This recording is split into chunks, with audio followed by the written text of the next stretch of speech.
First look at the task. It's asking for the bearing from the wind farm to the prow of the ship of the Queen of the Seas.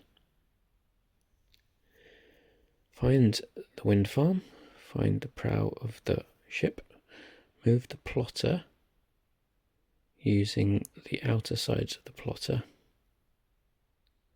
so that you form a straight line along the edge of the plotter from the wind farm to the prow. You can zoom in to make sure you're right on the dot there, and zoom back in on the other side to make sure that you're right on the edge of the prow. Right, that's in position. Now you need to zoom in on the rows.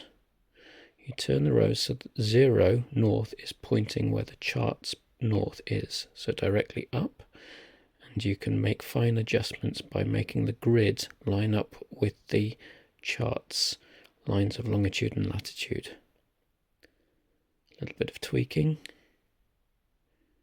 When you're happy, you should be able to, let's zoom in a bit, you should be able to read round to the angle marked with the 0 arrow there. And look there, that's 109 degrees. So go to the chest and unlock it with that code.